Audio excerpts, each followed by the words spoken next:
on Simo and Goss for breakfast. Coach's Call. Thanks to Hungry Jack's, the all-new Eggs Benny. Well, it's not all new because it's been there for a while. Is it still going on? It's yum. It's yum. Tell you what else is going through the roof is the Nutella thing. Whatever you call that. It's a sundae with Nutella. No, it's a sundae with Nutella and things on top. It's outselling all the desserts by like 10. Is that right? Yes, it's killing it. I love Nutella. Craving something fancy on the fly, get Nutella, or the Hungry Jacks have got you covered with the new Eggs Benny. Let's go back to Thursday night. Just let's wrap this one up. The Bulldogs did what they needed to do. Great occasion for North Melbourne. Great occasion for Tom Liberatore as well. And the Bulldogs, well, they just keep on standing themselves as a genuine contender. Well, the game didn't start very well for North. First, Pago's speech didn't really hit home for the first 5 minutes. But after that, it was game on for at least a quarter and a half, Goss, which I think people watching were pretty happy that there was a competitive nature to it, but it did blow out in the end. I mean, the Dogs kicked 15 goals, 8 from turnover to North's 4 goals, 4. So they're sort of a clearance or bust situation for North. Minus 22 inside 50s. Larkey should have kicked 5 in the first quarter. Oh, yeah, I know. And then Norton kicked 4 in the second or third. So contested possession's pretty good from North. Clearance is good from North. So they did their best, but the turnover game, they got touched up. Yeah, they certainly did. All right, let's turn our attention to the ridiculous 2 Friday night games. Let's go to the MCG first. 75,000 there. Collingwood and Carlton. No real surprise. 115 to 59. All the fallout's been focused on Carlton, but just Collingwood just magical to watch. They're great to watch. Are they great to watch? I suppose they are. I know exactly. Well, put it this way: when you talk about system and you're a coach and you're watching footy, I know exactly what they're doing. Like I could walk into a club tomorrow and scout Collingwood just by seeing how they go about it. They're so pure with the way they play, so it doesn't rely on talent.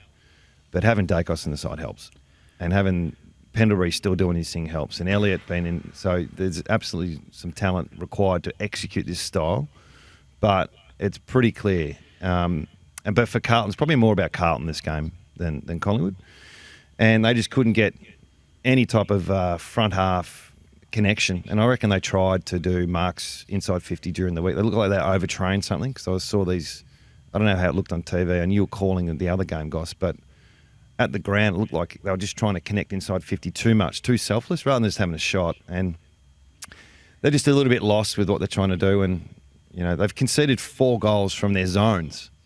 So from their kick-ins. So Carlton's kick-ins comes back over their head for 4 goals, so work to do, personnel issues, and Collingwood in good form. That they are. It was a pretty dominant win on the board. And, the Nutella Storm Cup from HJ's can confirm it is awesome with the wafer covering. They're having issues with the distribution of Nutella. Really? Yes, Imagine being an owner of 14 franchises having trouble with the Nutella deliveries. Rightio. West Coast GWS, 16, 15, 111 to 8, 452. I did get to watch a bit of this, Goss. Not as in-depth as perhaps you did. You were there, so you can jump in as much as I critique this. But if West Coast don't compete around the ball from a clearance point of view, they are vulnerable. And I've seen that this year. Their turnover game's reasonable, but, they got pants, I suppose, in the midfield. From the outset, Finn Callaghan said, I'm the best. Not today, so the Giants have kicked 5 goals, 3 from the centre bounce to 0 goals, 0, and that's a huge discrepancy. So minus 34 at contested possessions from West Coast. Run home. So they had a poor day. I can hear you, Goss, by the way. Yes, I'm just trying to find the Eagles run home to answer our question earlier. Let's get through the game first. So they've had, the Giants have had 38 front half turnovers.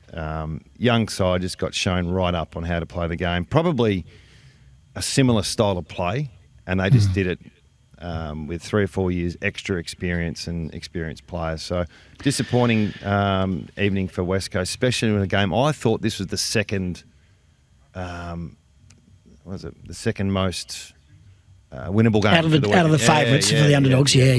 Proved wrong in the end. They were just the positive is and I said at the start of the show, they had 17 play in the waffle, so that's exactly what the waffle team is designed to do, to give guys opportunities. Owies kicked 4. He wasn't dropped, was he? Or was he? No, he did a calf, but it probably was timely. I think his form was pretty ordinary going in. Yeah, well, look. But I still think there's some experience missing. He'd be handy. Well, I think Cole played in the reserves as well, and Hunt went back there, so they helped the waffle, no doubt. I mean, West Coast have got Port, Richmond, Freo, Melbourne, and Adelaide in the next 5 weeks. So then Bulldogs and Sydney to finish. Yeah, so Sydney, the last round could be for the last spot. So that game's at home as well. So, yeah, look, they were disappointing. Hopefully it doesn't mean... I mean, Richmond looked like they're on the slide and the season's caught up with them. Yeah. I don't think that should be the case for West Coast. I don't think there's... that shouldn't be the reason why they didn't perform too well on the weekend. I reckon the coach would have been really disappointed with this particular start to the game because it was a winnable game, we all thought. Well done to Ruben Jimby. I thought he was simply outstanding. He's been one of the... Hasn't that been a great call? Yeah. Yeah, to not only just be a halfback, but play on the best forward and work off. And, yeah, he's been a good... He's very strong. How's he going to go on the best and fairest this year? Yeah, he'd be in the conversation, top 3. Yeah. Top 3. Who's winning it? Baker. So Baker had a downer. He had a down on the weekend, not through lack of effort. Jack Graham didn't have the great impact as well, but they've been awesome. So, yeah, I think Jimby's certainly in the conversation. Let's turn our attention to the Saturday fixtures. Essendon, well, we know where they're at. The Gold Coast having to win on the road, and they did at Marvel Stadium. They won comfortably in the end by 41 points. Yeah, but I was there. I was at this game. It wasn't comfortable at three-quarter time. It might have been 15 or 16 points, but it was game on there for a little while, and they were finding a way to be really competitive, Essendon. They were winning the clearances and contested possessions, and the mids were getting beaten. So Anderson and Rowell and Miller were getting beaten by Merritt and Durham. Just one short, Essendon. They didn't have that third mid to help Merritt's 40 possessions and Durham's 27. So, I mean, in the end, their inside 50s were pretty even. Contest and clearances were pretty even. It was just the turnover game for the Giants and the Gold Coast. The last quarter, they just put the foot down. Must have kicked 7 or 8 goals to 1 or 2. So the young side that Essendon were on that weekend just got shown out with a bit of talent in the last quarter.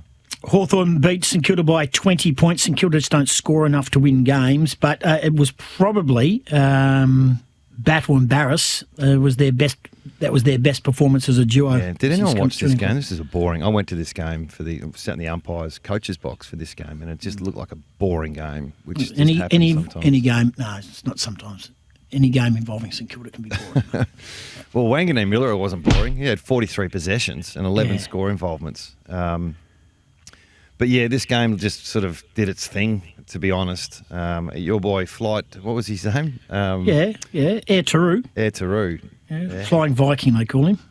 He's gutsy. He's Peter Knights. He's Peter Knights revisited. Air Taru didn't get any traction. Didn't stick. Nah. They've already stuck with Flying Viking. Yeah, okay. Well, they were, in the end, Hawthorn were plus 18 at contested possessions and plus 11 inside 50. So they sort of, they've had... the thing about Hawthorn that's interesting, that I don't know if we'll stand up or not, they've kicked 7 goals, 4 from the back half, and I just don't think back half teams succeed. So I've got to watch on Hawthorn's style at the moment. Alrighty, Brisbane and Port Adelaide, 18-12-1, 20-14-8, 92. Disappointment for Port Adelaide with Sam Powell-Pepper. Looks like him going down confirmed? Well, not confirmed, but it looks pretty bad for the second time with not the original knee as well. But Zach Bailey kicked 5. Yeah, look, this game was, and this was entertaining to a certain degree, but in the end, there was, they're in good form, Brisbane. They're still not punishing teams to the point of what they did last year. That's a fair call, isn't it? Yep. This could have been a 10, 15 goal win if they really at that full strength, but they're finding a way to win now, maybe by a little bit more than a month ago, but their turnover game, they've kicked 4 goals from D50, 4 goals from centre forward. It's a good profile. They're sort of not wanting for too much with how they move the ball and how they score. They kick 3 goals from the centre bounce. So just those numbers tell me that they're well balanced and they can win. And this is what Fremantle need to chase, where your scoring profile is balanced, not just one particular area. And Brisbane are obviously premiers for a reason. Low pressure game though, really low pressure game. Coach's call, thanks to Hungry Jack's. Craving something fancy on the fly. Hungry Jack's has you covered with the brand new Eggs Benny and or the, what's that thing called? The Nutella Storm with the Nutella wafer Storm. coating. Yeah, everyone's talking about the Nutella Storm. We'll get a breakaway and come back and dissect the last two games of the round, which we've talked about a little bit. Sydney Fremantle and Adelaide Melbourne as well. The Adelaide Geelong Cruisers. Richmond. And Geelong Richmond. Very good point you make, too, Dog. Thanks to Hungry Jacks, we're doing the coach's call. 3 games to dissect. Well, no real shock. Richmond looked tired. Lawler has done a ham in the opening 30 seconds. Season over. Geelong, without Bailey Smith, without Tyson Stengel, completely went on a tear. Simo? Yeah. Is it his first year, Lawler? It is. He's number 1 pick. Yeah. When you compare that to Harley and what pressure he was being under for the last year and a half, it's interesting, isn't it, how much pressure someone can handle in terms of Harley, because Lawler, unfortunately, his body has failed him as much as his form, which is disappointing. Yeah, they look tired, but they look tired. This is before the bye. So Geelong and Geelong's never easy anyway. So it was really just a standard Geelong bullying a young team going on the road down there. So, yeah, not much to really report from this game other than they kicked 10 goals, 6 from turnovers. They have 25 turnovers in the front half. This is Geelong, by the way. And Holmes has had 36 possessions. Myers has had 29 with 12 score involvements. And then Cameron's kicked 4 goals, 5. So it was just a touch-up, wasn't it? Very much so, 124 to 52. All right, let's just touch on the Adelaide-Melbourne game. Adelaide, 13 points. Took a long time to shake off Melbourne. Did. Yeah, it was...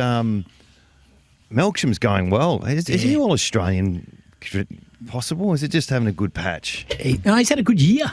But he's a year-by-year type of player. But, yeah, I liked him. I don't think he'll be in the conversation. He's kicked 4 goals. He kicked 5 last week. Yeah, he's not going to be in the conversation. Probably not. I mean, in the end, Adelaide's front half looked really dangerous. The inside 50s, they had 13. So the supply got the hold of Melbourne in the end. And, I reckon another 13 or 14 premiership players played in that side. They just remind me of West Coast a few years ago when we were playing our older players, thinking, okay, we're going to click this with some young talent. And before you know it, you're in the bottom half of the 8 2 or 3 years in a row, and you're starting all over again. So that's the worry for Melbourne, for me, and for Adelaide. They look good. They look top 4. They've kicked 6 goals, 4 from centre forward turnovers, which is a front half sort of conversation which I spoke about earlier.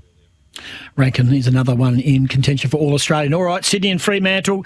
In the end, it was an 11-point win. I thought it was 7, but anyway, 11-point win in the end. And Grundy dominated in the ruck, I thought. But it's interesting because Luke Jackson was almost probably the best for Fremantle because it's not just about his rucking, it was what he does around the ground as well. Yeah, it's interesting, guys. I mean, there's some stuff that Fremantle are dealing with, I'm sure. So wins versus losses. There's just for example, they average 20 uncontested marks against in their losses. So there's a swing there. There's a clearance swing of 10. So when they win, they're +4 clearances. When they lose, they're -6.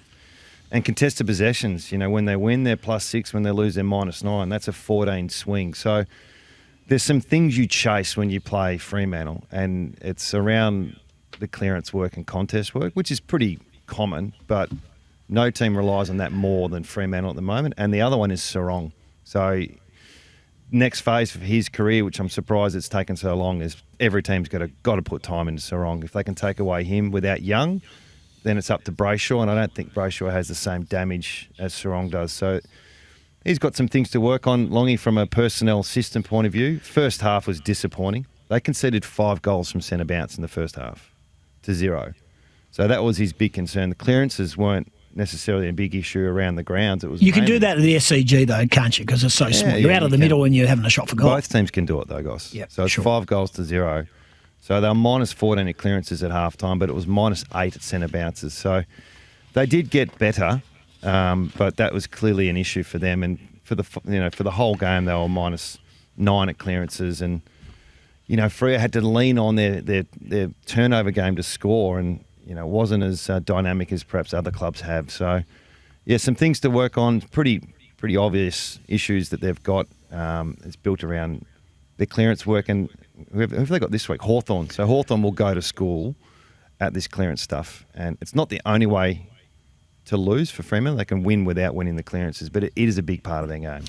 Coach's call, thanks to Hungry Jacks, the all-new Eggs Benny, and also the Nutella Storm. That probably answers your question, Ray, so text in about sort of what do is you think? another way. Any opinion I just think they've got all the pieces, so there's something just not right. I don't know what it is. They just won 6 in a row. So Yeah, I agree. I'm looking at it and going, well, they lost to they played in the grand final last year, Sydney. Yep. They've lost by 11 points. They could have Yep. won. Yep. Amos mixed a couple of goals late. Yep. And it could have gone either way. It would have been one of the gutsier wins that, Freo would have been a part of. We all know that Sydney are back to a certain degree. So this is not throwing their arms in the air. It's just from a coaching point of view, they've got 7 weeks to work through what's another problem-solving issue that the coach will work through. It's just, when's Young coming back? That's probably the big question. Yeah, he's getting closer, but I think they're going to err on the side of caution there. 29 past 7. Find one more mid. That's what they're missing. Time for a round of applause. Thanks to our friends at Nutrimate. Yep, get some Nutrimate into your furry mate. Rightio. I am, and we opened the show with it. Round of applause for the Sydney curator who had a mare leading in, was put on notice. It was a non-story according to the Sydney chairman and the Sydney media manager. It was a big story. They flew every man and his dog into the joint. Everyone was walking over it. It was a story the previous week. We got them to move on it and we got the job done. But I have to give the SCG curator, because from an outsider looking in, it looked like it was not too bad. Yeah. For a shiny coat and healthy team and gums, get some Nutrimate into your furry mate. Was that a little bit of humble pie? Not a lot. Yep. Yeah, no, it was. And there's yes, go. Well done. Actually, no sarcasm. Well done. On Simo and Goss for breakfast. Between the lines. You can have your fact and fiction. We'll raise you with Between the Lines, the original and the best. Simo. Well, we're going to have a look at the JL's press conference. Have a crack at that one. And what did he actually what was he trying to say here? So is the reliance on Brayshaw and Sarong specifically in the mid, if teams shut them down, are you concerned now that you don't have another person to go to help you out there at the moment? We had the same team out there in the first half as the second half, and 1 clearance in the second half. So that's the answer. Caleb was still out there getting tagged in the second half. So we didn't rely on him in the second half, and we were plus 5 or 6 clearance in the second half. So, same personnel. No, I'm not concerned. I think he is concerned. I think what he did coach well though from some of these positions. Like Sarong he was getting done, wasn't he? I mean, I'm not sure if the Hawks will tag or not next week, but in the second half, Bolton's had 5 clearances, Johnson's had 4, and Reid went into the middle and he's had a couple. So they did win the second half from a clearance point of view, but they still lost to score some stoppages in the second half, and there are some issues there. So as much as they work through it as a coaching group, I think there's still some issues around what they're doing around the ball, because it's either really, really, really good or it's okay. So there's been a slight change, and I think it's because of Young as much as other issues. Alrighty, turn our attention to this. Brad Scott speaking post-match about Nate Caddy, the umpire. I've lost count the number of times I've approached the AFL about moving the umpires out of the corridor. They sprint into the corridor and they stay there, and that's clearly where we want to get the ball. And even when I was at the AFL, I tried to move them out of the corridor and they still wouldn't move out of the corridor. So, we've been at them to move out of the corridor. And the last response I had from Steve McBurney was just pretend they're invisible. Well, he wasn't invisible, and unfortunately, it took the wind out of Nate Caddy. It took 15 minutes to get him going again. So, whose fault is it? Certainly not Nate Caddy's. I think between the lines is you think Steve McBurney's at fault with this situation, and coincidentally, I spent a bit of time with Steve in the game that night. So I'll give some feedback later in the week about how it all come about. But what he's pretty much saying is there's a bubble of play of 36 players are pretty much in a 60-metre bubble, and they want the umpires outside of that bubble. And even if it's on the open side of the play, you've got to be outside the furthest player. And sometimes they creep in a little bit to the point where they get in the way. So trying to say act like they're invisible is difficult, because it's the guy with the ball who looks up the ground and sees density because there's an umpire sitting in space. That's what he's trying to say as well. Alrighty, I'm going to throw this one out. This is left field. Stand by. So this is between the lines. I want to see if I can get you just off the top of your head. Yeah. What was Andrew McWalter saying here? Yeah, I thought it was a game of like, what ifs almost. He was really close. He was in the game. He was up for the fight tonight. Potentially lost his attention a couple of times, which we'll keep working with him. But he's an ultimate competitor. If we can get every player to compete like Harley and want to go about their business like that, we'd be happy. Yeah. I think he might have just slipped into the focus might have drifted from the game to the contest, around the contest, if that makes sense, Goss. So I think he's been pretty good this year at handling his emotions, but maybe Toby Green might have poked the bear a little bit, and then suddenly there was a little bit going on around the contest that perhaps took his eye off the play. So that's going to happen a little bit when someone's so volatile. I think he's been managing himself pretty well, Goss. Well, how many fines did he get this week? He would have got fined a little bit again. One thing I will say to this, I'll say this again about Harley. Again, I know, yes, and Tom will text and say he was love child. He does. You'd want him as a teammate because I know he creates a lot of the tension with his demeanour and stuff and the way he goes about it. But he does fly the flag for you. Like, he's the first one. He, Baker and Graham all go in hard to try and, don't want to be pushed around. We're the worst team in the competition, but we're not going to be pushed around. And Harley does that. A little bit of that. Yeah. He has a crack. I like how that. much how much are they missing Elliot Yeo? Yep. Just to be the bully. Yep. Because Yeo is legitimate a bully. Yeah, he's playing him, he'll punish you with his size and strength. And I think once he comes back, maybe it would take a bit of heat off Harley and you'll see a different type of midfield because Hewitt's coming along. I liked what's happening with Hewitt. And, of course, they were poor on the weekend from a collective point of view, but Hewitt just getting his numbers to around the 20 marks is just important for the dynamic moving forward. 3,750. He got fined 6,250 and then down to 3,750. Yeah. All right, hey, just what quick. happened to Green? Did he get done for that elbow? Did Toby Green get done for the high elbow? Oh, yeah, I'm not surprised. And also, it should have been 50 metres for the throw ball, very close, right below the belt. Hey, just quickly, the coaches' vote. So Yes. GWS and West Coast, I am Andrew McWalter, 5 Callaghan, 4 O'Halloran, 3 Ginby, 2 Darcy Jones, 1 Josh Kelly. They were mine. Okay, I did Callaghan, Green, Toby, Green, Tom, Jimby, and O'Halloran. Alrighty. And Sydney Fremantle, for the sake of the contest, I gave 5 Grundy. I gave 4 Jordan. I reckon both would admit that he did a great job. Kicked a couple of goals and was a stopper of Sarong. 3 Goulden. He's just so good to watch. I gave 2 to Mills. I think he's important to Sydney, and they've missed him at times. And I'm going to give 1 to Wagner. I thought he was sort of the one that had a crack in for Fremantle. I probably won't get 1, but I thought he was pretty good already. Yeah. I didn't have time to do it. You just sprung that on me. Tom Green got the same sanction. Tom Green got the same sanction for the rough conduct on Harley Reid, 6,250 down to 3,750 as well. What about Papley doing his hamstring? Yeah, that's a downer.